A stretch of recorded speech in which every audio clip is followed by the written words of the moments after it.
Bismillahirrahmanirrahim. ولتكن منكم أمة يدعون إلى الخير ويأمرون بالمعروف وينهون عن المنكر وأولئك هم المفلحون. Bismillahirrahmanirrahim. Assalamualaikum warahmatullahi wabarakatuh. Alhamdulillahi ala ihsanih wa syukru lahu ala taufiqihi wa amtinanih wa asyhadu an la ilaha illallah wahdahu la syarika lahu ta'ziman li sya'nih wa asyhadu anna Muhammadan abduhu wa rasuluhu da'ila ridwanih. Allahumma salli alaihi wa ala alihi wa ashabihi wa ikhwanih. Hadirin dan hadirat yang dirahmati oleh Allah Subhanahu wa taala, puji dan syukur kita panjatkan kepada Rabbul Alamin, pencipta kita, yang memberi rezeki kepada kita, yang memberikan kesehatan kepada kita, yang memudahkan kita untuk bisa melangkahkan kaki ke masjid ini menjalankan salat zuhur berjamaah. Semoga salat kita diterima oleh Allah Subhanahu wa taala. Salawat dan salam tercurahkan selalu kepada junjungan kita Nabi Muhammad sallallahu alaihi wasallam, juga kepada keluarganya serta seluruh sahabat beliau tanpa terkecuali. Pada kesempatan kali ini insyaallah kita akan mengangkat topik tentang pembatal-pembatal puasa kontemporer ya. Karena kita tahu bahwasanya puasa adalah ibadah yang agung, seorang berusaha menjaga puasanya agar dia meraih pahala yang sebanyak-banyaknya di sisi Allah Subhanahu wa taala ya. Dan jangan sampai puasanya terbatalkan dengan pembatal-pembatal puasa, kecuali kalau karena uzur. Sebagaimana kita tahu keutamaan-keutamaan puasa, Rasulullah SAW bersabda, "Man shoma yauman fi sabilillah, ba'adallahu wajhahu 'anil nar sab'ina kharifan." Barang siapa yang berpuasa sehari di jalan Allah Subhanahu wa taala, itu berpuasa karena Allah Subhanahu wa taala, maka Allah akan jauhkan wajahnya dari neraka jahanam sejauh 70 tahun ya. Ini menunjukkan seorang semakin berpuasa, semakin terjauhkan dari neraka jahanam, semakin terdekat menuju ke surga Allah Subhanahu wa taala. Dan Rasulullah SAW bersabda, "Man shoma ramadhana imanan wa ihtisaban ghufira lahu ma taqaddama min dzambihi." Barang siapa yang berpuasa karena di bulan Ramadan karena penuh keimanan dan berharap, maka akan diampuni dosa-dosanya yang telah lalu ya. Dan kita tahu juga bahwasanya di surga kata Nabi SAW, "Inna fil jannati baban yuqalu lahu Rayyan." Sungguhnya di surga ada pintu namanya pintu Rayyan. Yadkhul minhu shaimuna yaumal qiyamah. Orang-orang yang puasa akan masuk surga melewati pintu tersebut, sebagaimana diriwayatkan oleh Imam Al-Bukhari dan juga Imam Muslim. Semoga Allah bisa masukkan kita melalui pintu Ar-Rayyan di surga kelak. Hadirin hadirat yang dirahmati oleh Allah Subhanahu wa taala, sebelum kita membahas tentang pembatal-pembatal kontemporer ya, tentu kita perlu mengenal pembatal-pembatal puasa yang disepakati oleh para ulama yang sejak dulu dikenal dengan pembatal-pembatal puasa. Pembatal-pembatal puasa yang disepakati oleh para ulama ada 4, yaitu makan, minum, berhubungan dengan istri, dan haid atau nifas bagi wanita. Yang Allah sebutkan di antaranya dalam Al-Quran, kata Allah Subhanahu wa taala, "Uhilla lakum lailatas shiyamir rafathu ila nisaikum." Dihalalkan bagi kalian di malam hari untuk menggauli istri-istri kalian. Berarti kalau di siang hari tidak boleh ya. Mafhumnya kalau dihalalkan di malam hari berarti di siang hari diharamkan. Sebagaimana juga Allah berfirman selanjutnya, "Fal ana bashiruhunna wabtagu ma kataballahu lakum." Sekarang di malam hari silakan kalian menggauli istri-istri kalian dan carilah rezeki yang Allah tetapkan bagi kalian. Wa kulu washrabu hatta yatabayyana lakumul khaytul abyadu minal khaytil aswadi minal fajr. Makanlah dan minumlah kalian sampai terbit fajar, sampai jelas benang putih dari benang hitam dari fajar. Ini menunjukkan di malam hari berhubungan dengan istri, makan dan minum dihalalkan. Berarti kalau siang diharamkan, makanya setelah itu Allah berfirman, "Tsumma atimus siyama ilal lail." Kemudian sempurnakanlah puasa kalian di siang hari sampai terbenam matahari. Jadi 3 perkara ini adalah pembatal puasa dengan ijma' ulama. Kemudian pembatal yang keempat adalah yang berkaitan dengan haid dan nifas bagi wanita. Nabi sallallahu alaihi wasallam mengatakan, "Alaysa idza hadat la tusalli wa la tasum." Bukankah wanita jika haid maka dia tidak berpuasa dan juga tidak salat? Oleh karenanya wanita jika di tengah-tengah puasa kemudian datang haid, maka puasanya batal. Puasanya batal. Taib hadirin dan hadirat yang dirahmati Allah Subhanahu wa taala. 4 perkara ini adalah 4 perkara yang membatalkan puasa yang disepakati oleh para ulama. Sebelum kita menyebutkan perkara-perkara yang diperselisihkan,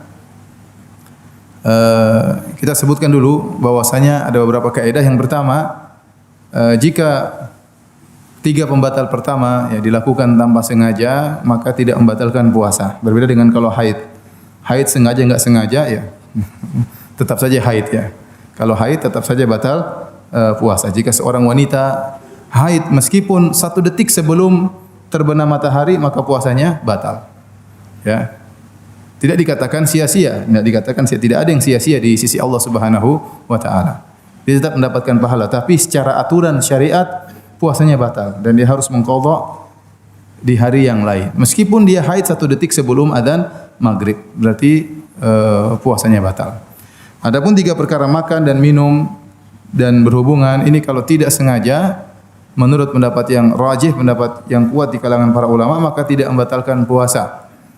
Karena Nabi SAW bersabda, "Man shoma wa nasiya fa akala aw syariba falyutimma shaumahu fa innama at'amahu Allahu wa saqahu." Kata Nabi SAW, barang siapa yang berpuasa kemudian dia lupa, maka dia makan dan minum, maka hendaknya dia sempurnakan puasanya. Karena sungguhnya Allah yang telah memberikan dia makan dan minum, yaitu rizqun saqahu Allahu lahu. Itu rizki yang Allah berikan kepadanya. Jadi kalau seorang kebetulan lupa kemudian makan banyak ya, kemudian tambah lagi makan lagi, setelah kelegean alhamdulillah saya puasa. Enggak apa-apa, itu rezeki dari Allah Subhanahu wa taala ya. Ya makanya ulama khilaf, kalau ada orang makan kita tahu dia lupa, kita tegur atau tidak? Ditegur apa dibiarin? Dibiarin aja ya. Kalau kita tegur kita memotong rezeki Allah. Ada khilaf, ada yang mengatakan tegur karena ini kemungkaran. Masa bulan Ramadan berpuasa dia melakukan pembatal puasa. Ada yang mengatakan biarin aja, ada khilaf memang. Kalau saya lebih condong biarin aja. Jadi kalau dia lupa mau diapain ya? Saya sendiri pernah mengisi pengajian di salah satu tempat, kemudian panitianya jemput saya. Kebetulan kita tiba di pengajian lebih cepat. Harusnya pengajian jam 9 atau setengah 9. Jam 8 kita sudah tiba, setengah jam sebelum pengajian. Akhirnya kata panitia tersebut, "Ustaz, kita sarapan dulu." Itu hari Senin atau hari Kamis. Dia puasa Senin Kamis ini sang panitia. Ya, saya bilang, "Taib, ya. Pergilah kita ke samping masjid tersebut ada warung-warung kecil ya. Kemudian dia pesan teh 2, tehnya ada. Kemudian dia pesan lagi, "Bu, nasi gorengnya sudah ada." "Oh, belum siap, Pak." Pergi lagi ke sebelah, "Mie ayam belum siap, Pak." Setiap makanan belum siap ya. Yang ada cuma teh 2. Akhirnya kita minum teh dan dia minum juga. Sampai sudah habis, dia bilang, "Ya Ustaz, saya puasa hari ini Ustaz." Rezekinya cuma teh aja. Rezekinya cuma teh. Pak kalau tadi nasi goreng buka, dia rezekinya nasi goreng lumayan. Jadi kalau orang makan dan minum karena lupa, tidak mengapa ya. Bahkan tidak ada bedanya makan sedikit maupun makan banyak, sebagaimana penjelasan Al-Hafidz Ibnu Hajar rahimahullah dalam sebagian riwayat, sebab datangnya hadis Rasulullah SAW menyebutkan tadi kalau lupa tidak mengapa. Ada seorang yang bersama Nabi, kemudian dia lupa, dia puasa sunnah, kemudian dia makan sarit, makan besar. Setelah makan baru dia ingat. Maka Rasulullah SAW mengatakan tidak apa-apa, lanjutkan saja puasamu. Sehingga para ulama mengatakan yang benar tidak dibedakan antara makan sedikit maupun makan banyak. Selama dia benar-benar lupa, maka puasanya sah dan dia boleh melanjutkannya. Al-Hafidz Ibnu Hajar juga menyebutkan riwayat dalam Fathul Bari, ada seorang datang kepada Abu Hurairah. Dia cerita, "Ya Abu Hurairah, saya berpuasa. Kemudian saya pergi ke rumah seseorang, saya lupa, saya pun makan di rumahnya. Bagaimana?" Kata Abu Hurairah, "Enggak apa-apa, lanjutkan puasamu sah. Tapi masalahnya saya pergi lagi setelah itu, ngobrol-ngobrol, saya pergi lagi ke rumah yang lain. Di situ saya makan lagi, saya lupa lagi." Kata Abu Hurairah, "Tidak mengapa, lanjutin saja." Sampai 3 kali dia bilang, kemudian saya pergi lagi ke rumah yang lain, saya lupa, saya makan lagi. Kata Abu Hurairah, lanjutkan saja. Kau seorang yang tidak biasa puasa. Berarti kau seorang yang tidak biasa puasa. Kalau orang sudah terbiasa puasa, dia akan bisa jaga diri. Yang biasanya lupa itu yang jarang apa? Puasa. Biasanya makan. Kebetulan baru pertama kali puasa sunnah ya. Kadang-kadang ya itu seringnya lupa. Jadi kalau makan dan minum dengan tanpa sengaja maka dilanjutkan, tidak jadi masalah. Demikian juga perlu mengatakan berhubungan dengan istri pun tanpa sengaja juga tidak mengapa. Kalau lupa enggak jadi masalah. Kalau memang benar-benar lupa ya. Ya. Meskipun hal itu susah dibayangkan ya.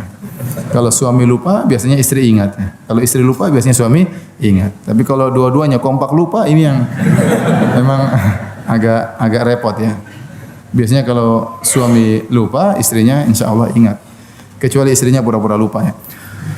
Baik, hadirin hadirat yang dirahmati Allah Subhanahu wa taala.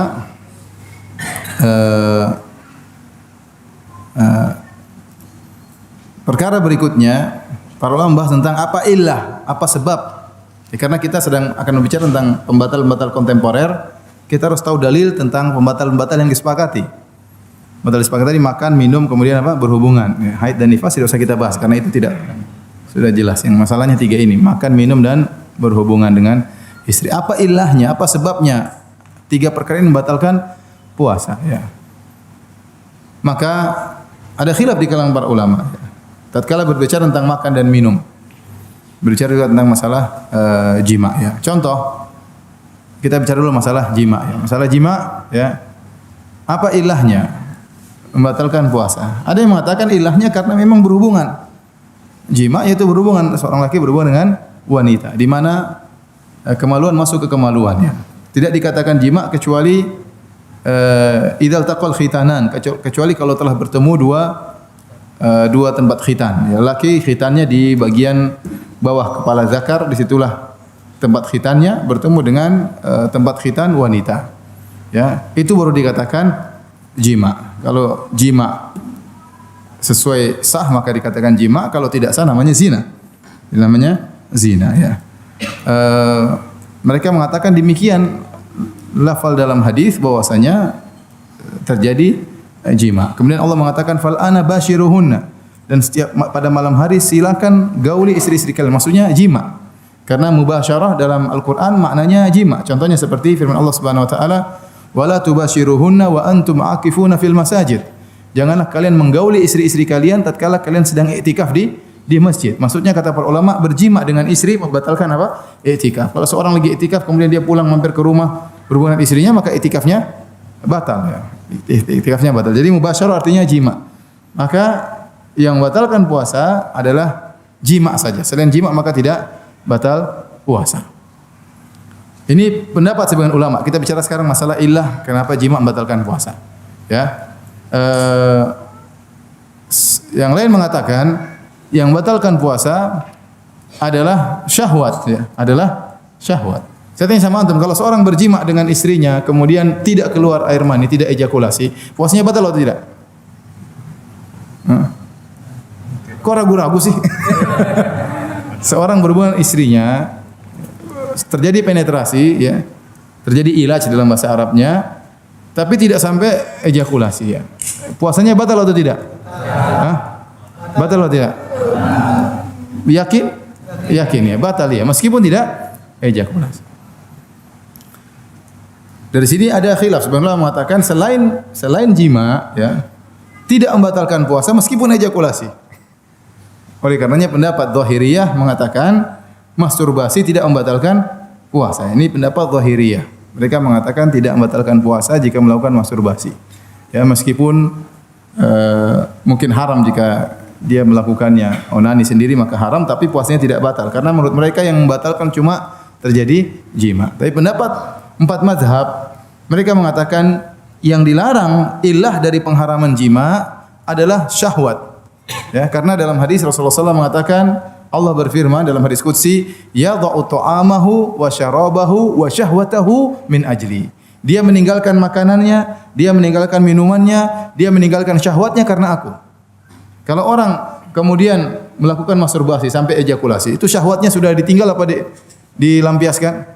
Lampiaskan jelas ya. Lampiaskan jelas. Maka pendapat 4 mazhab lebih hati-hati.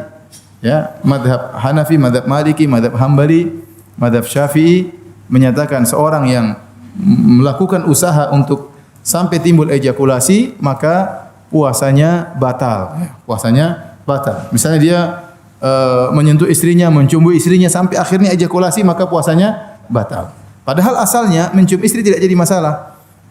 Menyentuh istri tidak masalah, mencium istri juga tidak jadi masalah karena syahwatnya masih dia tahan.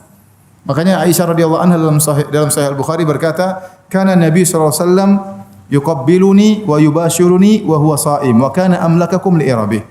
Ya, li irbih. Kata Aisyah radhiyallahu anha, Nabi sallallahu alaihi wasallam menciumku dan mencumbuiku padahal dia sedang berpuasa. Ya, jadi mencium, mencumbui lebih daripada mencium. Mencumbui, ya, kalau bahasa kita mencumbui, tapi tidak sampai pada tingkatan berhubungan, ya. Tapi kata Aisyah, wa kana amlakakum li irbih, dan Nabi lebih bisa menahan apa? Syahwatnya. Aisyah juga pernah ditanya, apa yang dihalalkan bagi seorang yang berpuasa untuk mencumbui istrinya? Kata Aisyah, semuanya halal kecuali kemaluan, tidak boleh, ya. Tidak boleh. Ya. Jadi ini dalil bahwasanya seorang mencium istrinya, mencumbui istrinya tidak membatalkan puasanya. Tetapi kalau sampai dia tidak bisa menahan syahwatnya sehingga akhirnya melakukan masturbasi atau yang lainnya sehingga ejakulasi, maka 4 mazhab mengatakan puasanya batal. Dan ini pendapat yang lebih kuat, ya. Apalagi dalam sebagian hadis syahwat bisa artinya mani, bisa artinya air mani. Sebagian dalam satu hadis Rasulullah SAW mengatakan wa fi buti ahadikum shadaqah. Engkau menggauli istrimu, ya, wa fi buti ahadikum artinya di kemaluanmu ada sedekah. Artinya kalau kau menggauli istrimu dengan niat karena Allah, kau dapat pahala karena kau bersedekah menyenangkan hati istrimu. Maka sahabat bertanya, "Ya Rasulullah, ayadha'u ahaduna syahwatahu walahu ajrun?" Ya Rasulullah, apakah salah seorang meletakkan syahwatnya di istrinya kemudian mendapatkan pahala? Ya, di sini maksudnya meletakkan air maninya di mana? Di istrinya. Jadi syahwat juga bisa artinya air mani. Oleh karenanya kalau seorang kemudian sengaja mengeluarkan air maninya dengan cara apapun, maka puasanya batal. Paham? Tetapi ada perbedaan. Kalau orang sampai terjadi ejakulasi, dia sengaja berejakulasi tanpa melakukan hubungan jima. Saya ingatkan, jima tadi sudah kita jelaskan apa namanya definisinya, yaitu pertemuan dua tempat apa? Khitan. Secara bahasa, mohon maaf, kalau seandainya kepala zakar masuk ke kepala zakar masuk ke kemaluan istri, tetapi tidak seluruhnya, mohon maaf, misalnya hanya setengah, tidak seluruhnya, maka belum dikatakan apa? Jima. Karena jima itu harus ke pertemuan dua tempat sunat, yaitu di bagian bawah kepala zakar. Bukan zakar seluruhnya, tapi bagian bawah tempat sunat, tempat kulit yang dipotong. Kalau ketemu dengan kemaluan wanita sudah tenggelam bagian hasyafah, bagian kepala zakar, maka itulah jima. Ya, sama seperti seorang tatkala melakukan hubungan yang haram. Ya, ini sering terjadi. Saya sering dipanggil di pengadilan di kota Madinah. Selalu ditanya kalau terjadi hubungan yang haram, perzinahan, ditanya apakah sempat terjadi penetrasi atau terjadi ejakulasi sebelum terjadi penetrasi. Ditanya kepada sang wanita. Kalau ternyata terjadi ejakulasi sebelum penetrasi atau tidak masuk kemaluan bagian kepalanya, maka tetap dihukum, tapi bukan hukuman zina. Tapi bukan hukuman apa? Zina. Ya, zina itu adalah jima yang haram. Jima yang haram. Ya. Nah, seorang kalau berpuasa kemudian batal karena jima, maka dia berdosa plus harus bayar kafarah. Dia berdosa dan dia harus bayar kafarah. Ya. Sebagian dalam hadis yang masyhur dalam Sahih Bukhari dan yang lainnya, tatkala ada seorang datang menemui Nabi sallallahu alaihi wasallam kemudian berkata, "Ya Rasulullah, halaktu." Wahai Rasulullah, saya telah binasa.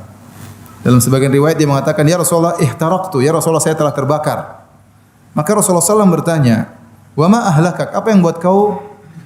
Apa yang telah membinasakan engkau? Apa yang buat kau binasa? Kata dia, "Asabtu imraati fi nahari Ramadan." Saya telah menggauli istri saya di siang hari bulan Ramadan. Orang ini menyesal dan dia tidak bisa menahan syahwatnya, ini berhubungan dengan istrinya dan dia ingin cari jalan keluar, datang kepada Nabi. Apa masalahnya? Apa yang harus dia tempuh supaya bisa menghilangkan dosa-dosanya? Ya, ini mengatakan saya telah binasa, saya telah terbakar dengan dosa. Ya, maka Rasulullah SAW mengatakan, ya, hal tastati'u an tu'tika raqabah? Apa kau mampu untuk membebaskan budak? Kata dia, "La, saya tidak mampu, ya. Saya bukan orang kaya, Rasulullah, tidak mau memiliki budak untuk saya merdekakan." Maka Rasulullah SAW berpindah pada kafarah yang kedua. "Fa hal tastati'u an tut'ima sittina miskinan?" Apakah kau mampu untuk memberi makan 60 fakir miskin? Yang kedua dia Rasulullah tanya dulu, "Apakah kau mampu hal tastati'u an tasuma syahrain mutatabi'ain?" Apakah kau mampu untuk berpuasa 2 bulan berturut-turut? Kata dia, "Rasulullah, puasa inilah yang bikin saya binasa, ya. Bikin saya terjerumus, ya. 1 bulan saja saya tidak tahan sama istri saya, apalagi suruh 2 bulan berturut-turut." Maka Rasulullah SAW berpindah pada yang ketiga, "Fahal tastati'u an tut'ima sittina miskina?" Apa kau mampu untuk beri makan kepada 60 fakir miskin? Kata dia, "Saya tidak mampu, tidak punya harta." Akhirnya dia pun duduk terdiam, Rasulullah SAW pun diam juga. Sebenarnya mengatakan Rasulullah SAW menunggu wahyu. Ini orang ini bagaimana nasibnya? Enggak bisa semuanya. Enggak ada kafarah yang keempat. Yang pertama bebaskan budak, yang kedua puasa 2 bulan berturut-turut, yang ketiga memberi makan 60 orang fakir miskin. Akhirnya tiba-tiba ada yang membawa al-arak, yaitu keranjang korma yang kemudian akhirnya diberikan kepada Nabi. Akhirnya Rasulullah SAW mengatakan, "Ainal muhtariq?" Kata Nabi, "Mana tadi orang yang terbakar?" Kata para ulama, Nabi tetap menambahkan orang yang terbakar. Berarti dia berdosa. Karena dia terbakar dengan apa? Terbakar dengan dosa. Ya. Rasulullah SAW mengatakan, "Ainal muhtariq?" Mana orang yang berdosa tadi, yang terbakar dengan dosa? Jadi saya Rasulullah. Rasulullah SAW ini ambil korma, berilah makan kepada fakir miskin. Kata dia, "Ala afqara minna ya Rasulullah." Ya Rasulullah, apakah saya beri kepada orang yang lebih miskin dari saya? Rasulullah, demi Allah di Madinah saya yang paling miskin, Rasulullah. Maka akhirnya Rasulullah SAW mengatakan, "At'im ahlak," berilah makan kepada keluargamu. Maka Rasulullah SAW tertawa hatta badat anyabuhu. Rasulullah SAW tertawa sampai kelihatan gigi taringnya, ya. Kenapa? Karena orang ini datang dalam kondisi ketakutan, kemudian pulang dalam kondisi senang, ya. Tapi antum jangan coba-coba, ya. Taib hadirin dan hadirat Allah Subhanahu wa taala, ini kafarah orang yang melakukan pembatal puasa karena jima. Nah, kafarah ini tidak berlaku bagi orang yang membatalkan puasanya dengan melakukan ejakulasi, ya. Dia berdosa, puasanya batal karena dia sengaja membatalkan puasanya, terjerumus dalam dosa besar, tapi tidak harus bayar apa? Kafarah. Karena tidak terjadi jima. Yang wajib membayar kafarah adalah jika terjadi apa? Jima, ya. Demikian juga para ulama mengatakan pendapat yang rajih bahwasanya jika seorang melakukan hal-hal yang lain, ya, seperti memandang tontonan yang menimbulkan syahwat, meskipun dia tidak menyentuh kemaluannya, dia pandang terus, dia sengaja sampai akhirnya dia ejakulasi, maka sama puasanya apa? Batal. Puasanya batal dan dia harus mengqadha dan dia berdosa. Taib. Tadi kita sudah bicara tentang masalah jima, ilahnya yang benar, kenapa diharamkan jima? Karena ada pelampiasan apa? Syahwat. Ada pelampiasan syahwat. Orang sudah berjima, mau ejakulasi atau tidak ejakulasi, dia telah melampiaskan apa? Syahwatnya. Ya. Demikian juga orang yang onani, masturbasi, maka puasanya batal, ya. Berbeda dengan pendapat Zahiriyah. Mengatakan tidak batal, yang benar batal. Sekarang pembahasan kedua, pembahasan berikutnya tentang apa ilah pengharaman makan dan minum. Apa sebab diharamkan makan dan minum? Ya. Jawabannya, ya, karena dalam makan dan minum ada kelezatan disertai dengan penguatan tubuh. Makanya kata Allah dalam hadis qudsi, "Yadha'u ta'amahu wa syarabahu min ajli." Dia meninggalkan makanan dan minumannya karena aku. Karena dalam makanan ada syahwat, dalam minuman juga ada syahwat, ya. Orang pengin makan, orang pengin minum, ada kelezatan yang dia rasakan. Dan dia meninggalkan makanan dan minum tersebut, menghilangkan kekuatan tubuhnya. Karena di antara manfaat puasa adalah menekan aliran darah, dan syaitan, inna syaitana yajri min bani adam majra dam. Sungguhnya syaitan itu mengalir dalam aliran tubuh manusia sebagaimana aliran darah. Nah, tatkala seorang berpuasa maka mempersempit aliran syaitan sehingga dia terjauhkan dari syahwat. Syahwatnya tidak bergelora, ya, tidak berkobar-kobar sebagaimana kalau dia dalam kondisi kenyang. Oleh karenanya para ulama mengatakan ilahnya yang benar dilarang makan dan minum karena memakan makanan yang makan dan minuman tersebut ada nilai kelezatannya dan ada nilai penguatan apa? Tubuh. Dan tidak bisa jadi demikian kecuali dia masuk dalam apa? Dalam lambung, ya. Makanan masuk di lambung kemudian diolah menjadi apa? Energi. Kenapa saya sampaikan ini? Karena ada khilaf di kalangan para ulama tentang apa sebabnya kenapa makan minum diharamkan. Ada sebagian ulama mengatakan, pokoknya kalau masuk dalam lubang Ada beberapa pendapat. Ya. Kalau ada yang masuk dalam lubang tubuh, ya, maka membatalkan puasa. Membatalkan puasa. Ya. Apakah masuk melalui mulut? Apakah masuk melalui perut? Apakah masuk melalui belakang? Kalau masuk dalam anggota, dalam rongga tubuh, maka batal. Mereka yang membatalkan puasa adalah sesuatu yang asing masuk dalam anggota, dalam rongga tubuh, dalam rongga tubuh. Ini pendapat sebagian ulama, ya. Ya. Namun Allah alam bisawab, yang benar, yang batalkan puasa, Allah menamakan yang batalkan puasa itu makan dan minum. Makan dan minum. Ya. Artinya kalau ada orang misalnya, taruhlah waktu dia puasa dia makan paku, batal nggak puasanya? Ini dibahas oleh para ulama. Kalau dia makan paku, batal puasa tidak? Tidak, kan itu bukan makanan, bukan juga apa? Minuman, tidak ada kelezatan di situ. Itu orang bahlul, orang goblok. Contohnya kuda lumping puasa. Makan beling, batal nggak puasanya? Jadi kalau seandainya ada batu dia makan, ya maka yang benar tidak membatalkan puasa. Tapi ngapain dia makan batu? Ya. Ini ya. Jadi yang benar, yang batalkan puasa adalah makan dan minum yang masuk dalam tubuh, kemudian terolah di lambung, kemudian menjadi gizi untuk menguatkan tubuh, ya. Karena sebagian orang berlebih-lebihan, ya, dia menganggap semua lubang dalam tubuh kalau ada kemasukan sesuatu dengan sengaja maka batal puasanya. Semua lubang dalam tubuh. Kalau orang sampai ada yang mengatakan barang siapa yang berwudu, kemudian dia barang siapa yang buang air besar, kemudian dia cebok, dia masukkan jarinya di duburnya, batal puasanya.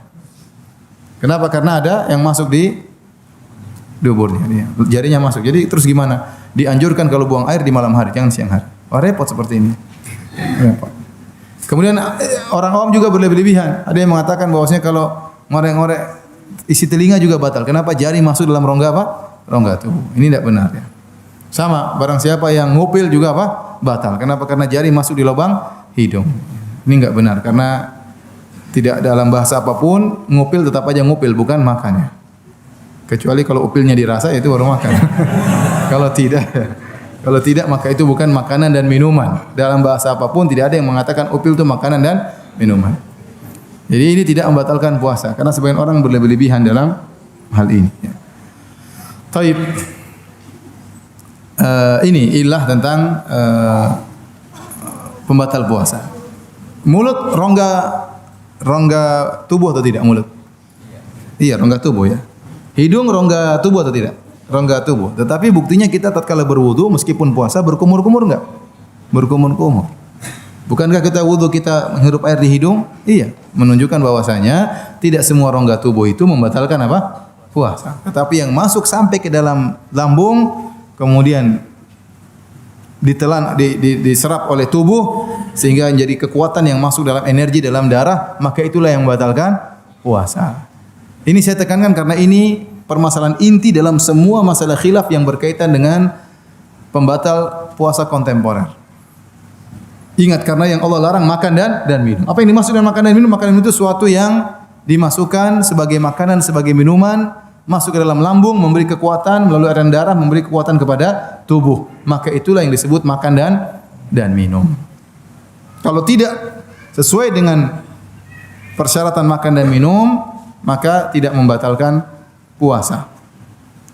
Tapi hadirin hadirat yang dirahmati Allah Subhanahu wa taala, dari sini kita akan bahas beberapa perkara-perkara yang membatalkan puasa, terutama yang berkaitan dengan masalah kedokteran atau masalah kesehatan, ya.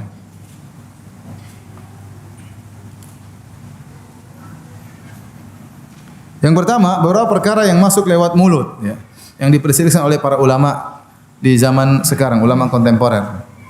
Permasalahan kontemporer yang diperselisihkan oleh para ulama kontemporer.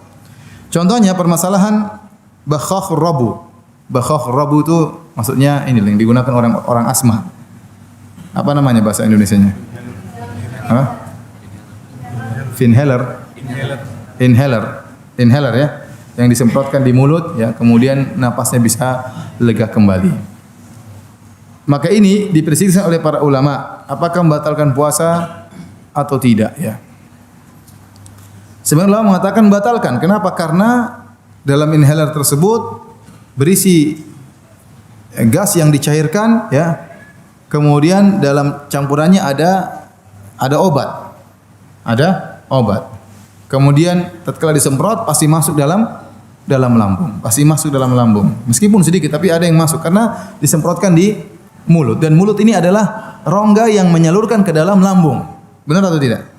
Ya, rongga yang disalurkan sampai ke dalam lambung. Oleh karenanya kalau orang menyemprot inhaler maka batal puasanya karena dia memasukkan air cairan bersama obat dalam tubuh. Ini pendapat ulama yang mengatakan bahwasanya inhaler membatalkan puasa. Namun jumhur ulama kontemporer mengatakan tidak membatalkan puasa. Ini pendapat Syekh bin Baz, Syekh Utsaimin rahimahullahu taala dan para ulama yang lain. Kata mereka kenapa tidak membatalkan? Karena inhaler itu kalau nggak salah isinya 10 ml. Satu itu 10 ml itu adalah oksigen bercampur dengan obat. Kemudian satu alat itu bisa semprot 200 kali. Bisa semprot 200 kali. Berarti sekali semprot berapa mililiter? 10 bagi 2 berarti 1/20. 1/20 mililiter. Berapa itu 1/20? 0, berapa? 0,05 mililiter sekali semprot. Itu adalah jumlah yang sangat sedikit, Dan jumlah yang sangat sedikit seperti itu, apalagi niatnya bukan untuk makan dan minum, maka dimaafkan oleh syariat. Dalilnya apa? Dalilnya kita tatkala wudu, kita dibolehkan, bahkan sebagian ulama mengatakan diwajibkan untuk berkumur-kumur dan untuk istinsyak, yaitu menghirup air di hidung. Tatkala kita tamatmut, kita berkumur-kumur, yakin bahwasanya pasti ada sisa air di mulut kita. Enggak mungkin kita berkumur-kumur dengan 100 mili kemudian kita keluarkan lagi 100 mili, enggak mungkin. Pasti berkurang. Kalau Anda misalnya berkumur-kumur dengan air 50 mili, Anda berkumur-kumur. Anda tumpahkan lagi, buang ke dalam gelas, airnya bertambah atau berkurang? Pasti berkurang, enggak mungkin tetap. Pasti berkurang. Kalau bertambah apalagi mustahil. Berarti iler Anda masuk situ. Kalau sampai bertambah. Tapi kenyataannya harusnya tidak bertambah, harusnya berkurang. Nah, berkurang itu pasti banyak, lebih dari 0,05 mililiter. Paham maksudnya, logikanya? Antum cobalah, saya mau coba ya. saya minum aja. Jadi kalau air kita berkumur-kumur, antum tumpangkan kembali, apalagi mulut antum kering lagi puasa. Antum berwudu, berkumur-kumur. Apalagi kumur-kumur yang pertama. Kumur pertama antum tuang, pasti berkurang airnya. Pasti berkurang air. Dan kurangnya pasti lebih dari 0,05 mililiter. Masalahnya Anda bukan berniat minum. Kalau Anda niat minum batal langsung. Innamal a'malu binniyat. Tapi niat Anda adalah untuk berwudu, berkumur-kumur dan ternyata airnya berkurang. Dan air berkurang itu pasti masuk ke dalam lambung. Lebih dari 0,05 mililiter. Paham? Nah, itu saja tidak membatalkan puasa dalam syariat. Karena ini perkara yang susah. Tidak membatalkan puasa menurut syariat. Ini adalah perkara yang dimaafkan oleh syariat. Ya. Paham? Ya. Sama kemudian ini dalil pertama. Dalil kedua, Nabi SAW senantiasa bersiwak, suka bersikat giginya dengan siwak. Dan banyak dalil Nabi suka sekali bersiwak. Ya, dan tidak ada dalil yang membedakan antara Nabi tatkala berpuasa atau tidak berpuasa. Nabi selalu bersiwak. Padahal kita tahu Nabi sering berpuasa. Seandainya Nabi tidak bersiwak tatkala puasa, pasti ada dalil yang menjelaskan Nabi sering bersiwak kecuali sedang puasa. Namun tidak ada pengecualian. Sehingga para ulama memahami bahwasanya Nabi suka bersiwak tatkala sedang berbuka maupun tatkala sedang berpuasa. Dan kita tahu kayu siwak itu ada rasanya. Kayu siwak itu ada rasanya. Nah, kalau orang bersiwak ada rasa mentolnya. Ya, tatkala dia buang ludah dari, pasti ada sisa mentolnya. Pasti ada atau tidak? Berarti ada zat kimia yang tersisa. Bahkan ada mengatakan ada 8 zat kimia dalam siwak yang bermanfaat bagi kesehatan. Zat kimia tersebut tidak mungkin hilang. Ente mau kumur-kumur tetap aja pasti ada nempel. Berarti ada sedikit meskipun kadarnya sangat sedikit tapi ada zat kimia tersisa dan akan kemungkinan besar tertelan. Tertelan mengalir masuk ke dalam lambung. Tetapi tatkala orang bersiwak memang niatnya bukan untuk makan kayu siwak, tidak mengapa. Ya. Innamal a'malu binniyat. Ustaz kalau gitu boleh makan permen dong? Enggak, permen enggak boleh. Kita buang lagi enggak boleh. Kamu niatnya makan permen. Kalau siwak tidak ada yang niat untuk makan apa? Siwak. Tapi niatnya untuk bersih-bersih tapi ada sisa rasa siwaknya. Dari sini para ulama mengatakan, tatkala seorang menggunakan obat tadi, inhaler, Apa namanya? Inhaler ya? Ya. Dia tujuannya untuk makan minum atau untuk berobat? Untuk berobat. Maka tidak membatalkan puasa dari banyak sisi. Pertama, kadar air yang masuk sangat kecil 0,05 ml. Kemudian belum tentu masuk ke lambung, belum tentu. Bisa jadi cuma sampai di paru-paru untuk memperbaiki pernapasan. Kalaupun masuk dalam lambung, ini sangat kecil, itu masih diragukan. Asalnya dan hukum asalnya puasa seorang sah, tidak kita katakan batal kecuali ada perkara yang benar-benar membatalkan. Masuknya air tersebut yang kadar sangat kecil ke dalam lambung itu masih diperkirakan, masih dipersangkakan, bukan suatu yang dipastikan. Kalaupun pasti masuk, maka kadarnya sangat kecil, dimaafkan sebagaimana seorang yang berkumur-kumur dimaafkan. Sisa air yang menempel dalam mulutnya kemudian tertelan dalam liurnya masuk dalam lambung dimaafkan oleh syariat, apalagi alat tersebut. Paham? Jadi menggunakan inhaler batal puasa atau tidak?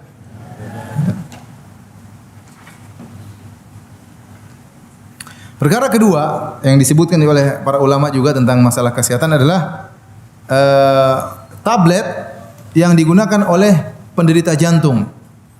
Yang kalau terserang dia maka meletakkan tablet tersebut di bawah lidahnya. Iya. Apakah itu membatalkan puasa atau tidak? Maka ada khilaf di kalangan para ulama. Ada yang mengatakan batal karena taruhnya di mana? Di mulut. Dan dia akan masuk dalam lambung. Ada yang mengatakan tidak batal.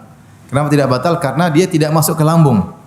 Tapi dia langsung masuk di bawah ini, kemudian masuk di tidak tahu di mana, di pori-pori atau di saraf-saraf atau di sel-sel, langsung menuju ke jantung, bukan ke lambung. Ini obat ini arahnya tidak kemana? Ke lambung. Makanya kalau taruh di sini ya batal. Tapi taruhnya di bawah apa? Lidah. Dia mengarah kepada bagian tertentu yang langsung menjadikan aliran langsung menuju ke jantung. Wallahu alam. Siapa dokter di sini yang lebih paham? Ada dokter atau tidak? Ada yang dokter? Intinya kita lihat kalau memang larinya ke lambung, maka ini jumlah besar apa namanya? Obat tadi ya. Tapi kalau larinya ke jantung tanpa melewati lambung, maka tidak membatalkan apa? Puasa. Karena kita sepakat tidak semua yang diletakkan dalam mulut membatalkan puasa. Contohnya air yang kumur-kumur dalam mulut kita buang lagi ya. Tidak membatalkan puasa. Demikian juga kalau suatu taruh di mulut ternyata tidak lari ke lambung tapi langsung lari ke jantung, maka itu tidak membatalkan puasa. Ini pendapat yang lebih kuat insyaallah taala. Taib, permasalahan berikutnya.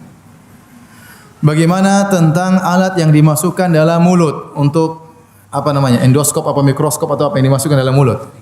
Untuk ngecek lambung dan macam-macam. Apa namanya? Endoskop ya. Apakah kalau seorang diperiksa kemudian dimasukkan endoskop dalam mulutnya kemudian sampai ke lambung batalkan puasa atau tidak? Batal atau tidak? Tidak. Sekarang tidak semua ya. Batal atau tidak? Tidak. Kenapa tidak? Karena itu bukan apa? Makanan. Siapa juga makan endoskop? Gak ada kelezatannya, itu bukan makanan ya. Dan tidak dicerna sama sekali oleh apa? Lambung. Ada khilaf tentunya. Tadi saya katakan ada pendapat yang mengatakan apa saja yang masuk dalam rongga tubuh, baik batu atau kerikil atau lalat yang salah masuk, terbang dan masuk, membatalkan puasa. Ada pendapat ulama, sebagian ulama seperti itu. Adalah orang bicara atau lalat batal puasanya. Ada batu ketelan batal ya. Ada yang mengatakan tidak, karena itu semua bukan apa? Makanan. Ya. Dan endoskop bukan apa? Makanan. Tetapi para ulama mengatakan seandainya endoskop tersebut untuk masuk dalam harus dikasih cairan supaya dia pelumas dan itu masuk dalam lambung maka membatalkan apa? Puasa. Saya tidak tahu endoskop waktu dimasukkan harus pakai apa? Pelumas atau tidak? Kalau dipakai minyak untuk melapisi besinya atau alatnya tersebut sehingga masuk dalam lambung, campur maka ini bisa membatalkan apa? Puasa.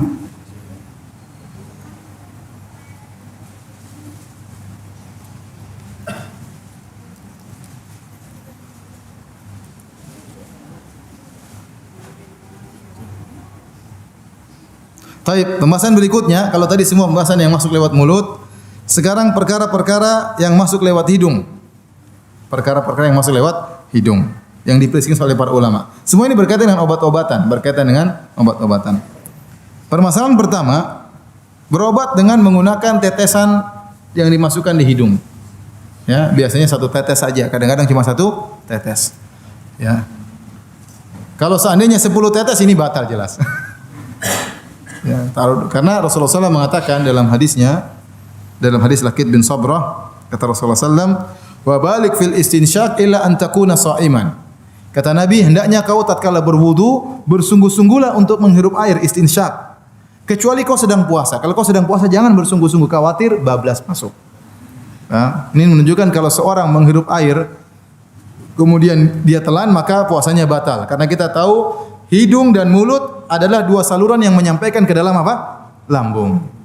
Tidak ada yang ragu, hidung dan mulut adalah saluran yang bisa mengantarkan kepada lambung. Makanya Nabi melarang seorang tatkala berwudu, tatkala sedang puasa jangan terlalu kencang kata Nabi hirup airnya. Khawatirnya kebablasan. Tapi kalau seorang sedang tidak puasa enggak jadi masalah. Kata Nabi hirup dengan dalam-dalam. Ya. Nah sekarang kalau ada pengobatan menggunakan tetesan air di hidung, obat. Satu tetes kanan, satu tetes kiri. Apakah puasanya batal atau tidak? Antum gimana? Batal atau tidak? Hah? Batal atau tidak? Ulama saja khilaf apalagi antum ya. Sebagian ulama mengatakan tidak batal. Kenapa? Kalau cuma satu tetes, dia tidak akan sampai ke lambung. Kenapa? Dia sudah terserap oleh selaput-selaput yang ada di sekitar apa? Hidung. Karena untuk sampai ke lambung jauh, dia harus naik dulu, kemudian berputar. Masih kan jauh itu. Belum sampai ke lambung sudah habis. Paham? Yang jadi saya ingatkan tadi, yang menjadikan batal itu kalau sampai ke lambung. Karena kita sepakat yang masuk dalam rongga mulut, rongga hidung, selama bisa dikeluarkan atau tidak sampai ke lambung, tidak membatalkan puasa. Karena kita berkumur-kumur, kita masukkan air dalam rongga mulut. Ternyata dimaafkan. Oleh karenanya, mereka sebagian mengatakan yang kalau cuma satu tetes, maka tidak sampai ke lambung. Karena dia melalui perjalanan yang jauh dan dia sudah terserap oleh selaput-selaput hidung, kemudian mungkin selaput yang lainnya, sehingga sampai ke lambung sangat sedikit. Kalaupun sampai ke lambung, ya itu tidak sampai ke lambung. Kalaupun sampai ke lambung, maka sangat-sangat sedikit. Lebih sedikit daripada sisa air wudu, sisa kumur-kumur tatkala berwudu. Oleh karenanya dimaafkan. Karena niatnya bukan untuk minum dan makan. Memasukkan obat, niatnya untuk apa? Berobat. Innamal a'malu binniyat. Niat sangat penting. Niat sangat penting. Tapi seandainya 10 tetes kemungkinan besar masuknya apa? Banyak. Ya, itu membatalkan. Tapi kalau sangat sedikit, maka menurut sebagian ulama tidak membatalkan wudu.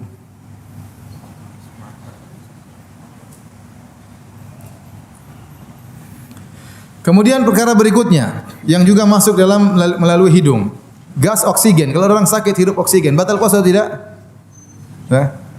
Dia sakit kemudian harus butuh oksigen, taruh ini alat kemudian dihirup oksigennya. Puasanya batal atau tidak? Ya jelas tidak lah. Nanti hirup udara juga tidak apa? Tidak batal apalagi apa? Apalagi oksigen murni. Ya. Ini udara campur-campur asap kendaraan saja tidak batal apalagi oksigen apa? Murni. Demikian juga masalah kalau tadi inhaler, kalau yang cuma hidung aja apa namanya? Yang dihirup buat pilek itu namanya? Fix inhaler ya. Bedanya tadi apa namanya sama-sama inhaler. Yang tadi yang dimasukkan ke mulut namanya apa itu? Hah? Coba nama ilmiahnya apa? Ventolin. Ventolin ya. Ventolin kalau yang ini namanya inhaler. Ini namanya ventolin, namanya inhaler. Ya, kalau ventolin saja tidak membatalkan puasa apalagi cuma inhaler. Paham ya? Ini perlu kita mungkin orang ada yang pilek kemudian ingin melapangkan hidungnya supaya mudah bernapas, dia pakai inhaler, maka tidak membatalkan puasa. Sedangkan ventolin saja tidak membatalkan puasa, apalagi inhaler.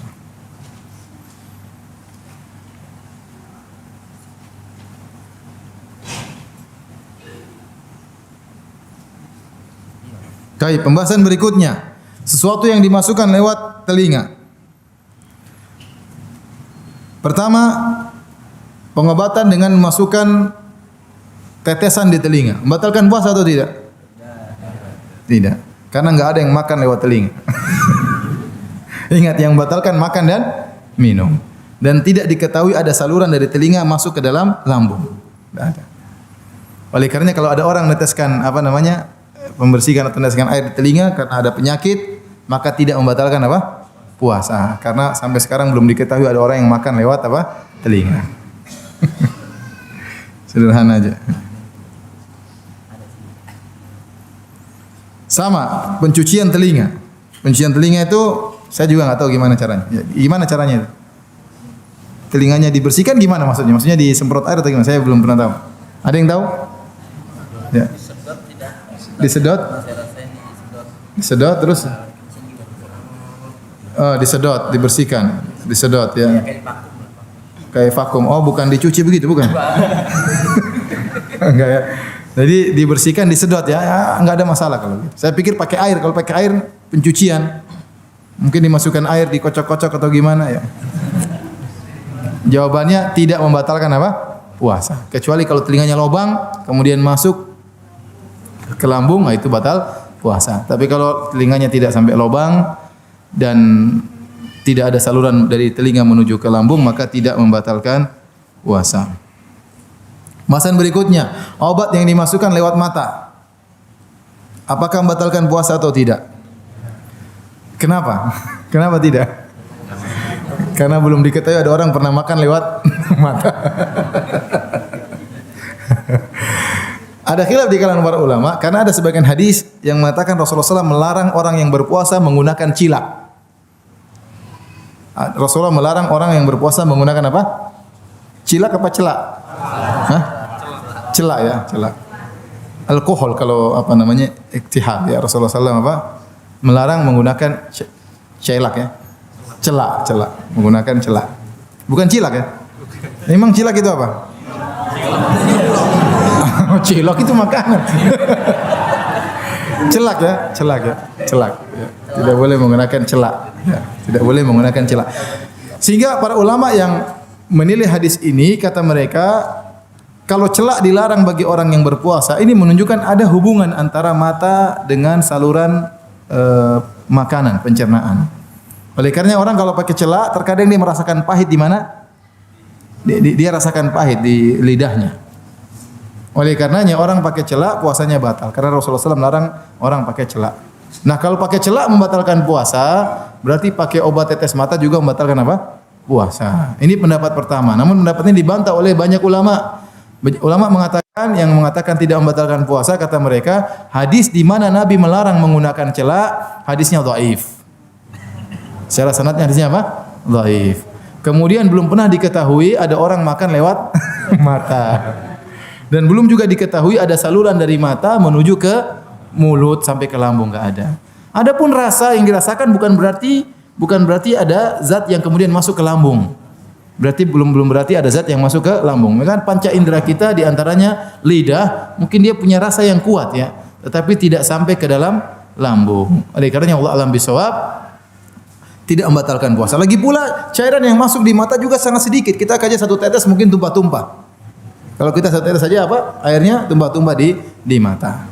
Jadi pendapat yang lebih kuat bahwasanya obat tetes mata tidak membatalkan puasa karena mata bukan saluran untuk makan dan minum dan belum diketahui ada orang makan pakai mata.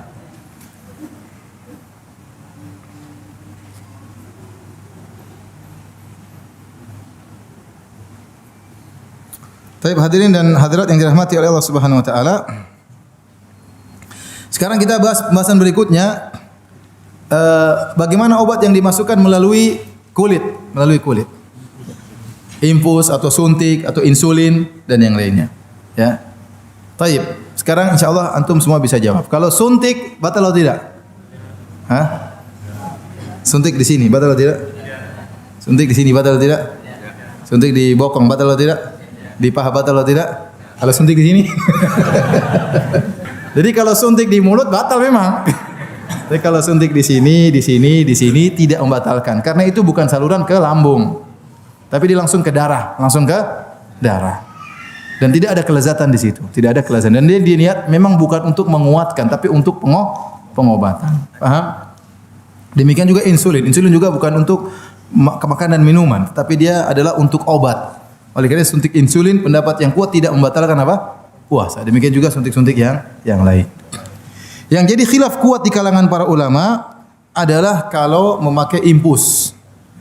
Karena infus ini ada nilai makanan dan minuman. Kita tahu para dokter mengatakan infus ini pengganti makanan dan minuman. Maka dari sini khilaf kuat di kalangan para ulama. Kalau suntik biasa tadi enggak, khilafnya lemah. Tapi jadi masalah tatkala infus, apakah dia makanan dan minuman? Maka sebenarnya ulama mengatakan iya, dia makanan dan minuman dalam bentuk yang lain. Memang tidak masuk ke lambung, tapi dimasukkan ke darah sebagai fungsi makanan dan minuman. Dari sini berarti infus itu membatalkan apa? Puasa. Dan ini pendapat yang kuat. Sebenarnya ulama mengatakan tidak membatalkan puasa karena tidak terpenuhi persyaratan.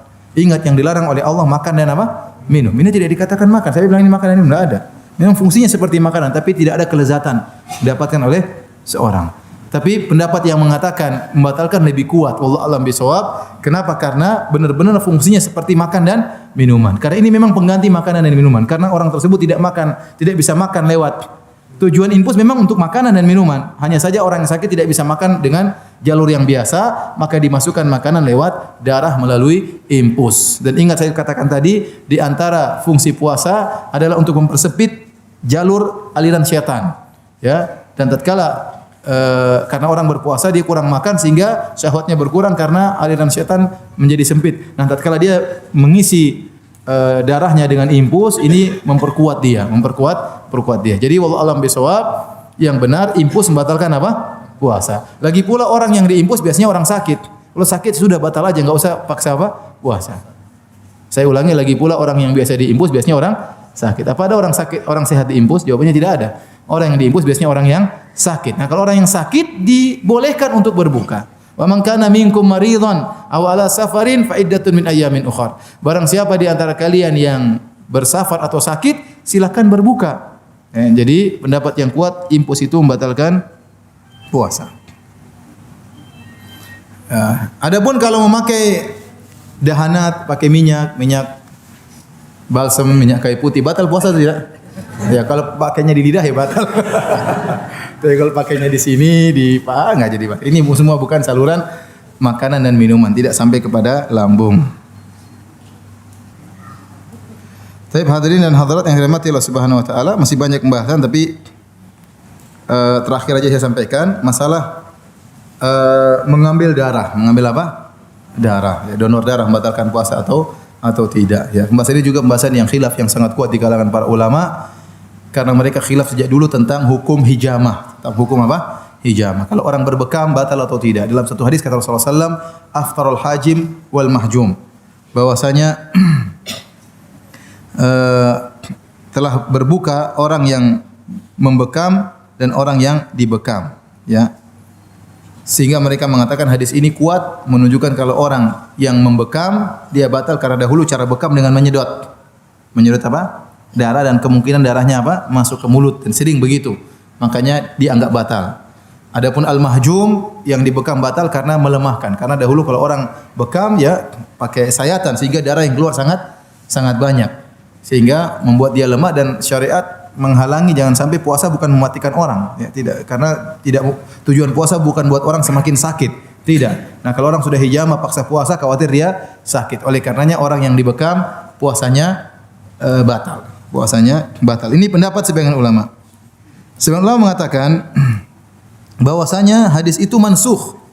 Karena dalam satu hadis Rasulullah SAW mengatakan, sahabat mengatakan, ihtajama Nabi sallallahu alaihi wasallam wa huwa shaim. Rasulullah SAW pernah berbekam dalam kondisi apa? Berpuasa, dan tidak disebutkan Nabi mengqadha puasanya tersebut. Ini menunjukkan puasa Nabi tidak batal. Sehingga khilaf mana yang duluan hadisnya, mana yang belakangan hadisnya.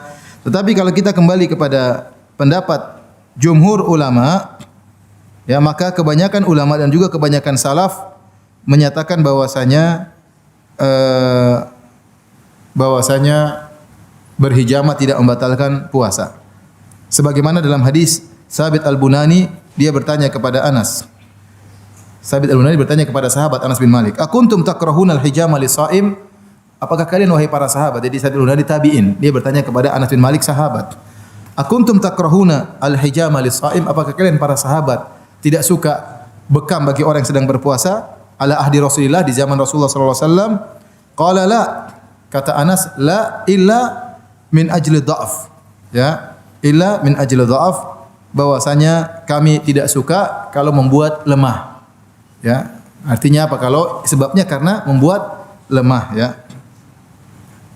Kemudian juga dalam hadis Abu Sa'id Al-Khudri. Jadi sebabnya karena masalah lemah. Karena hijamah membuat orang lemah dan mengkhawatirkan orang yang hijamah kalau puasa bertambah sakitnya. Hadis Abu Sa'id Al-Khudri, beliau berkata, "Rakhasa Rasulullah sallallahu alaihi wasallam lis-shaimi fil hijamah." Rasulullah SAW beri keringanan bagi orang yang berpuasa untuk berbekam. Para ulama berdalil dengan hadis ini, kata Abu Sa'id Al-Khudri, "Rakhasa Rasulullah SAW beri keringanan bagi orang yang berpuasa untuk berbekam." Hadis ini mengisyaratkan bahwasanya hukum asal berbekam bagi orang berpuasa, hukum asalnya tidak boleh. Kemudian datang keringanan. Paham? Saya ulangi, tatkala Abu Sa'id Al-Khudri berkata, "Rakhasa Rasulullah sallam lis-shaim fil hijamah." Rasulullah sallam beri keringanan bagi orang yang berpuasa untuk berbekam. Berarti menunjukkan hukum asalnya berbekam dilarang, kemudian diberi keringanan. Ini menguatkan bahwasanya memang asalnya berbekam membatalkan puasa, kemudian datang hadis yang memansukhkan, yang menunjukkan bahwasanya berbekam tidak membatalkan puasa. Kalau seandainya kita memilih pendapat jumhur salaf bahwasanya bekam tidak membatalkan puasa, ini berarti donor darah tidak membatalkan puasa, apalagi cuma periksa darah tidak membatalkan apa? Puasa, ya. Ya, apalagi sahabat dahulu banyak yang mereka berjihad dalam kondisi apa? Berdarah-berdarah dan mereka tidak membatalkan puasa mereka, ya. Dan ini pendapat yang lebih kuat. Tapi kalau kita berpendapat sebagian ulama di antaranya pendapat Ibnu Taimiyah rahimahullah bahwasanya bekam membatalkan puasa, maka kita katakan donor darah membatalkan puasa. Karena diambil darahnya sangat apa? Sangat banyak. Orang pasti lemas, makanya disuruh makan kacang hijau, disuruh makan apa buat apa namanya? Supaya penambah darah. Adapun kalau cuma ngambil darah cuma sedikit maka tidak membatalkan puasa karena tidak melemahkan. Bisa darah cuma ambil seberapa mililiter itu tidak membatalkan puasa karena tidak melemahkan seseorang, ya. Wallahu a'lam bishawab. Ini saja yang saya sampaikan pada kesempatan siang ini. Masih banyak permasalahan tapi saya rasa ini sudah cukup mewakili. Kalau ada yang bertanya saya persilahkan. Wallahu taala a'lam bishawab. Silakan. Ini dulu ya. Silakan. Assalamualaikum. Waalaikumsalam warahmatullahi wabarakatuh. Ini kebetulan anak saya dalam masa menyusui. Saya jadi pertanyaan apakah istri saya menyusui anak itu membatalkan puasa? Beliau bertanya bahwasanya istrinya sekarang sedang menyusui anaknya. Nah, kalau istrinya menyusui anaknya, apakah puasanya batal? Tentu tidak. Istrinya karena bukan pembatal puasa menyusui, tidak. Tetapi apakah istrinya boleh tidak puasa? Mungkin pertanyaan demikian lebih cocok. Istri saya sedang menyusui, apakah boleh istri saya tidak puasa? Jawabannya lebih baik tidak usah puasa. Kenapa? Karena anak kita punya hak. Bahkan jangankan sudah lahir, anak kita dalam kandungan pun punya hak. Janin. Maka jangan seorang mengatakan saya kuat berpuasa kok meskipun saya hamil. Iya kau kuat tapi anakmu kasihan, gizinya asupan gizinya kurang. Maka banyak dokter mengatakan kalau wanita hamil jangan berpuasa karena kenyataannya akan mengurangi asupan gizi sang janin. Maka dia berbuka demi sang anak. Meskipun sebenarnya dia kuat. Sama seorang yang menyusui anaknya kalau dia berpuasa maka air susunya akan lebih sedikit. Kasihan anaknya sehingga gizinya kurang. Oleh karenanya kalau memang air asinya sedikit, maka lebih baik dia tidak berpuasa. Demi menyenangkan anaknya karena anaknya yang kecil juga punya hak. Ya, jadi tidak mengapa di antara uzur untuk tidak puasa adalah hamil dan menyusui. Adalah hamil dan menyusui. Silakan. Assalamualaikum warahmatullahi wabarakatuh. Ya. Ya. Gitu. Iya. Saya tadi katakan kalau seorang berjima maka dia kena kafarat. Pertama dia dosa, kemudian dua dia bayar kafarah. Kafarahnya tadi pilihan bukan pilihan tapi dari secara tingkatan. Pertama memerdekakan budak. Kalau tidak mampu puasa 2 bulan berturut-turut. Kalau mampu enggak boleh pindah yang ketiga. Ya saya enggak mau puasa 2 bulan, saya pengin kasih makan 60 orang miskin aja gampang, tinggal beli nasi bungkus 60 bagi-bagi selesai. Enggak. Kalau tidak mampu berpuasa baru pindah ke kafarah yang ketiga. Nah, kalau orang melakukan masturbasi atau onani sehingga kemudian atau sengaja ejakulasi ya tanpa melakukan jima, apakah ada kafarahnya? Jawabannya tidak ada. Karena dia bukan jima, tapi dia dia harus beristighfar kepada Allah Subhanahu wa taala karena dia dosa dan berbuka puasa dengan sengaja tanpa udzur, maka itu dosa besar, ada ancamannya. Ancamannya disiksa dalam neraka jahanam. Ustaz, jima bila ketemu 2 khitanan. Bagaimana kalau istrinya tidak dikhitan? Ya. Atau suami belum dikhitan karena mu'allaf. Ya anggap saja sudah dikhitan. Itu cuma sekedar Rasulullah menjelaskan tempat posisi. Seandainya tidak dikhitan pun tetap saja apa? Tetap saja ya, ya, tetap saja tidak boleh ya. Tetap saja dinamakan apa? Jima ya. Ya.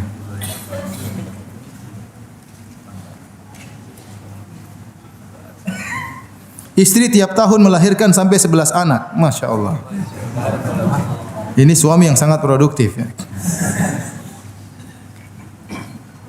Sementara ini hak bayar hanya bayar fidyah. Sekarang sudah tidak melahirkan lagi. Apakah harus qadha juga karena dulu tidak bisa?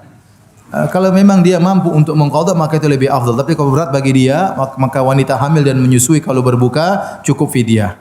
Tapi kalau dia mampu supaya karena ada masalah khilaf. Saya anjurkan kepada perkara yang tidak dikhilafkan. Kalau dia bisa mengqadha maka itu lebih afdal. Tapi kalau dia enggak mampu karena bertumpuk sangat banyak, ya, maka dia bayar fidyah tidak mengapa. Karena tadi ada sebagian suami yang produktif. Hari ini, tahun ini istrinya hamil, tidak puasa. Setelah kelahiran belum lagi nifas, oke tidak puasa lagi. Kemudian menyusui 2 tahun, tidak puasa atau setahun. Kemudian tahun ketiga hamil lagi, tidak bisa puasa lagi.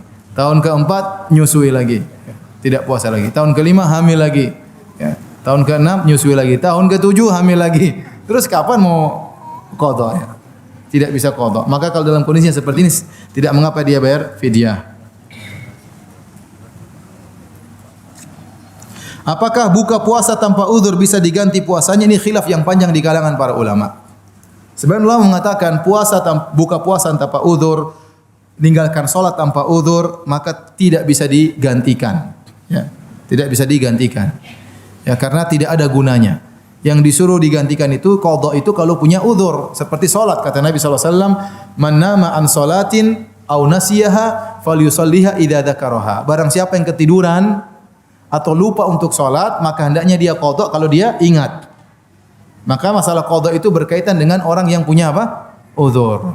Sama Allah juga mengatakan, "Faman kana minkum maridhan aw ala safarin fa iddatun min ayyamin ukhra." Barang siapa yang sakit atau bersafar, kemudian dia berbuka, ada uzur, maka dia ganti di hari-hari yang lain. Tidak ada dalil Rasulullah SAW mengatakan barang siapa yang sengaja berbuka puasa pada hari yang lain. Barang siapa sengaja meninggalkan salat diqadha pada hari yang lain. Ini tidak dalilnya. Maka sebagian ulama ini pendapat dipilih oleh Syekh Utsaimin rahimahullahu taala, kalau tidak salah juga Imam Syaukani, ya.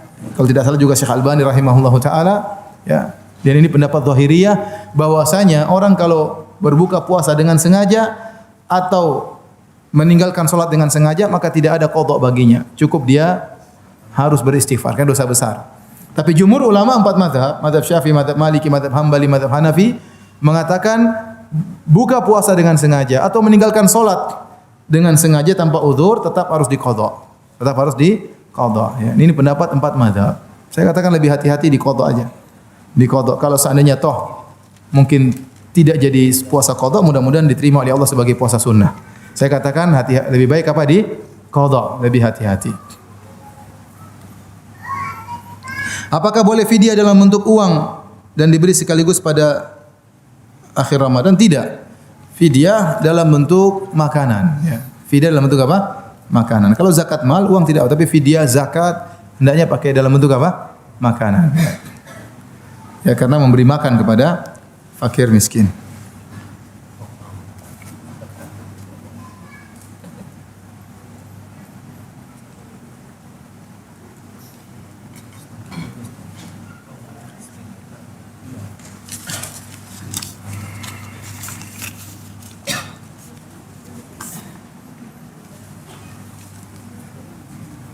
Ana mau bertanya, padahal perihal melakukan sahur setelah adzan subuh atau salat subuh dikarenakan bangun kesiangan karena tidak sengaja.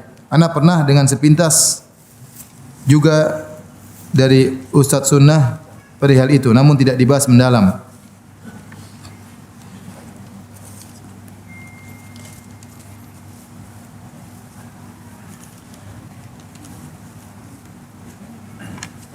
Saya enggak tahu pertanyaannya apa ini. Intinya, kalau sudah azan maka tidak boleh makan dan minum. Barang siapa sudah dengar azan kemudian santai aja makan dan minum maka puasanya tidak sah karena Allah kasih limit. Kata Allah, makan dan minumlah kalian sampai azan apa? Subuh. Kata Nabi, wa kulu inna Bilalan yu'adzinu bilail wa kulu washrabu hatta yu'adzina Ibnu Ummi Maktum.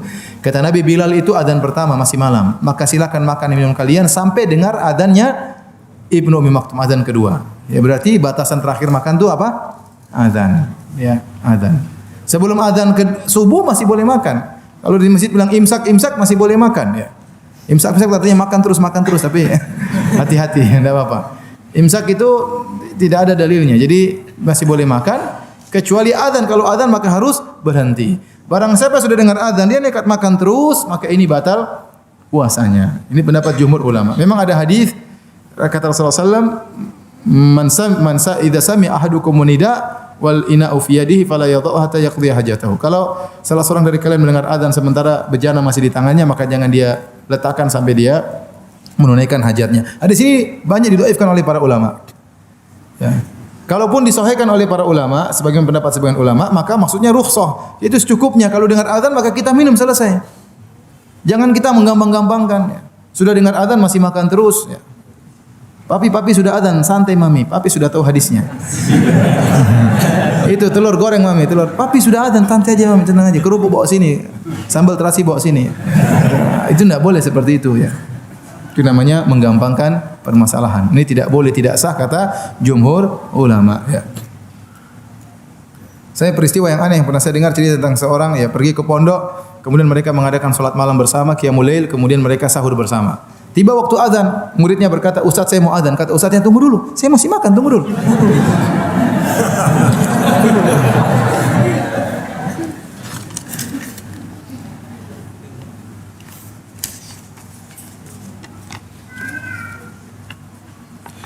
Bagaimana batasan safar agar kita diperoleh uzur boleh tidak berpuasa? Kalau disebut safar ada dua madhab secara umum. Ada madhab memandang safar ditinjau dari urf, dari nilai masyarakat. Ada madhab ditinjau dengan ukuran kilo.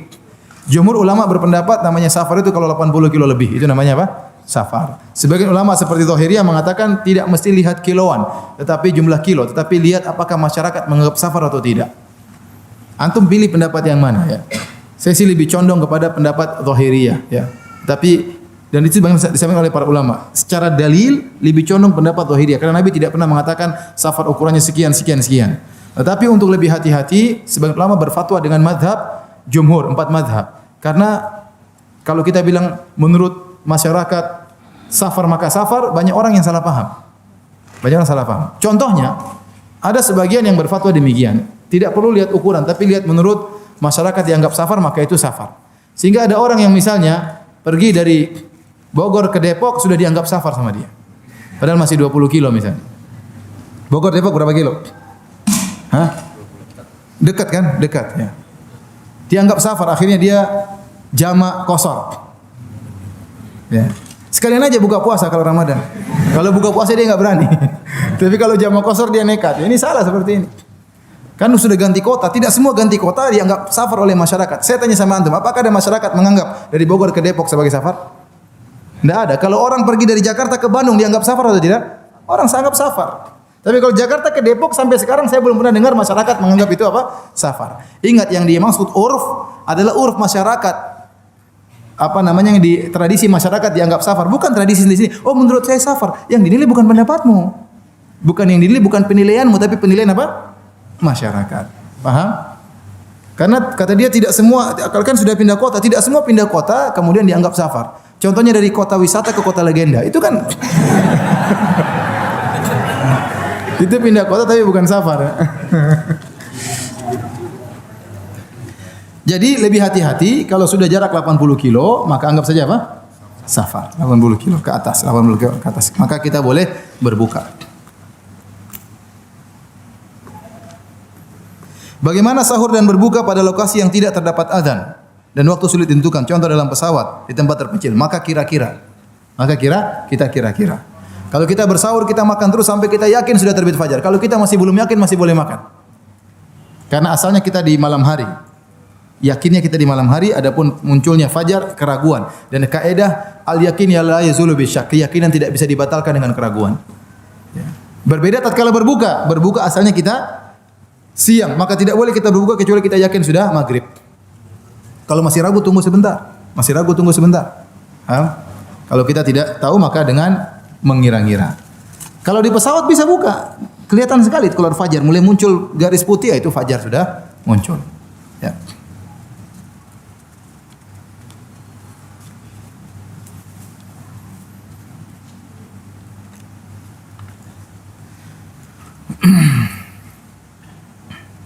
Afwan bertanya di luar tema, Ustaz, apa fadilah bagi orang tua bila menyegerakan pernikahan anaknya? Fadilahnya besar ya. Menjaga kehormatan apa? Anaknya ya. Kemudian menyenangkan hati anaknya. Menyenangkan hati pasangannya. Mempermudah segera punya anak ya. Yang akan mendoakan dia insyaallah taala ya. Dan menjalankan sunnah Nabi, ya ma'syarus syabab man istata'a minkumul ba'ah. Wahai para pemuda, siapa di antara kalian mampu untuk menikah maka menikahlah ya. Di zaman sekarang ini kita segerakan anak-anak kita menikah. Kalau tidak, mereka sangat mudah terjerumus dalam kemaksiatan. Sekarang siapa yang mau bisa cegah tontonan haram, wanita aurat terbuka di mana-mana, syahwat bergejolak di mana-mana, ya, internet ya. Kalau dulu orang ingin selamat tidak usah keluar rumah, dia tidak akan lihat maksiat. Sekarang kalau dalam rumah maka maksiat dan sendirian, tidak ada yang lihat. Oleh karenanya anak-anak kita ya, sebagian orang anak muda yang mungkin lihat macam-macam pikirannya jadi galau dan kalut ya, karena dia sudah lihat macam-macam sehingga syahwatnya berkobar-kobar. Kalau tidak dinikahkan kasihan ya. Kalau dia nikah semuanya hilang insyaallah ya. Oleh karenanya kita kalau punya anak dan lihat dia sudah mampu, segera kita nikahkan. Jangan ditunda-tunda. Muntah apakah membatalkan puasa? Kata Nabi sallallahu alaihi wasallam, "Man dara'ahul qai fala qada alaihi wa man istaqa falyaqdi." Kata Nabi sallallahu alaihi wasallam, barang siapa yang termuntahkan tanpa dia sengaja, maka tidak perlu mengqadha puasa, puasanya sah. Tetapi barang siapa yang memuntahkan, maka itu batal puasanya. Barang siapa memuntahkan itu batal puasa. Kenapa batal? Karena membuat lemah tubuh dan dia yang melakukannya. Jadi misalnya kita makan sesuatu yang tidak enak terus kita merasa muntah, jangan ke kamar mandi kemudian gini-giniin, jangan. Itu berarti kita memuntahkan. Biarin aja, kalau kita termuntahkan maka tidak batal ya. Ya, tapi kalau kita gini-gini, kita korek-korek berarti apa? Memuntahkan, berarti membatalkan. Apakah cabut gigi atau tindakan bedah minor lainnya di dalam mulut membatalkan puasa? Saya tidak tahu bedah minor itu apa. Oh, bedah kecil. Kalau bedah besar, bedah mayor. Jadi cabut gigi tidak membatalkan puasa. Cabut gigi selesai apa? Ya, darah keluar sedikit. Yang penting dia tidak menelan. Ya. Mungkin ada, insya Allah tidak tertelan ya. Kemudian ada alat untuk ngambil airnya tersebut. Ini tidak membatalkan puasa.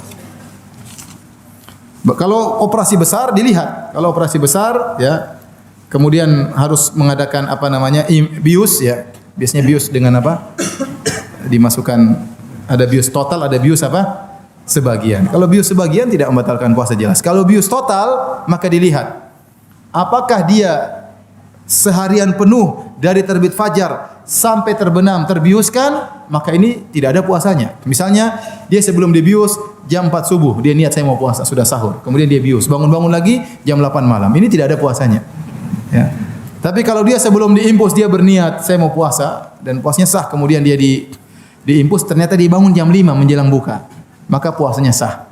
Karena dia sempat menahan lapar dan dahaga karena Allah. Paham? Jadi kalau dia sempat mendapatkan sebagian waktu ya, meskipun dia bias total, maka puasanya sah. Tapi kalau sama sekali total dari fajar sampai terbenam matahari, maka tidak sah puasanya. Ustadz, kalau suami mencumbui sampai mengeluarkan mani, bagaimana hukumnya? Batal. Jadi suami harus tahu diri ya. Kalau kira-kira sudah mau, dia merasakan, seorang laki merasakan kira-kira mau keluar, maka dia berhenti. Tapi sudah susah. Ya. Karena kalau seorang laki sudah benar-benar bergejolak syahwatnya, 2/3 otaknya sudah hilang. Terkadang hilang semua otaknya. Oleh karenanya orang kalau sudah bergejolak syahwatnya depan wanita, dia tidak berkutik. Dia melakukan zina, dia tahu zina haram, dia tembak saja. Dia tahu anaknya bagaimana, istrinya kasihan mendoakan dia cuek aja. Kenapa? Dia sudah tidak bisa berpikir dengan baik. Karena bagaimana menurut dia, bagaimana yang penting dia bisa melampiaskan syahwatnya. Bagaimana tentang membatal puasa yang non makan seperti dan jima, misalnya marah yang sangat, berbohong ya. Ini Ini yang batal kalau berbohong, ini yang batal pahalanya. Puasanya tidak batal, tapi pahalanya batal. Ini saya sudah bahas dalam pengajian tersendiri, saya tidak ingin mengulangi lagi.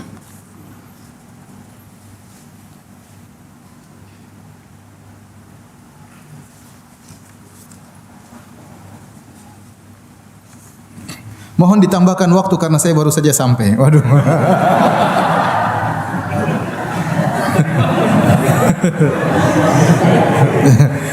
Saya juga pingin nambah waktu, tapi saya ada kajian lagi habis ini berikutnya. Betul, saya pingin juga nambah waktu, tapi saya ada keperluan yang lain. Selain ini masih ada kajian ya. Masih ada kajian. Hari ini saya kajian 5 kali ya. Sebenarnya saya tidak ingin, saya pingin cuma 2 kali, tapi qadarullah ada tembak saya gimana lagi? Terpaksa saya harus penuhi permintaan teman-teman ya. Ya, jadi mohon maaf saya tidak bisa tambah waktu. Yang terlambat datang tanya kepada yang hadir tadi ya.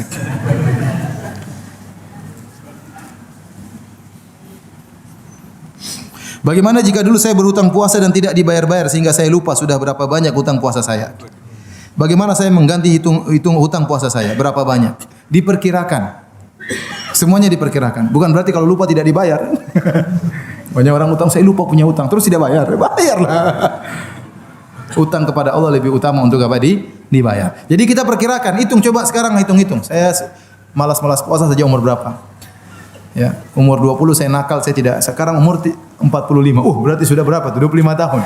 25 tahun tidak pernah puasa. Ya berarti 25 tahun kali 30 kira-kira. Berapa 25 kali 30? Berapa itu? Hah? 750? Banyak ya? Masya Allah. Ya udah puasa Senin Kemis semampunya. Senin Kemis semampunya. Semampunya.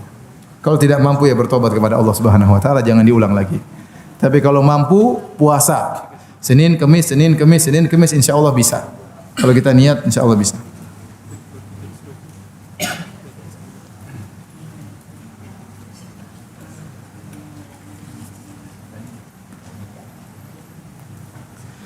Ustaz, teman ana belum lama ini pulang umrah dan dia mengatakan bahwa di Masjid Nabawi saat salat Jumat azannya 2 kali dan berdekatan. Benar, azannya setengah jam beda jaraknya. Azan pertama, azan kedua berapa? Setengah jam. Dan ini sunnahnya Utsman bin Affan. Ya dulu Nabi cuma azan sekali, cuma di zaman Utsman banyak orang Madinah semakin luas, pasar-pasar semakin jauh dari masjid. Dahulu tidak ada jam juga dan orang khawatir terlena dengan dagang, maka Utsman mengirim orang-orang di pasar untuk mengazankan azan pertama. Sehingga mereka siap-siap untuk karena mereka harus jalan menuju ke Masjid Nabawi. Dan sekarang peringatan itu masih terus berlaku. Jadi perlu adzan pertama supaya orang-orang siap-siap ya. Tidak jadi masalah.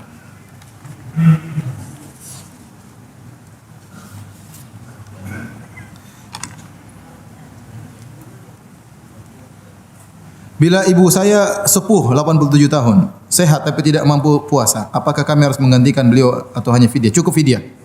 Ya, cukup fidyah, tidak perlu gantikan puasanya. Cukup fidyah. Sehari sekali makan. Satu hari diganti dengan sekali makan siang atau makan malam. Lengkap dengan air minumnya. Ya.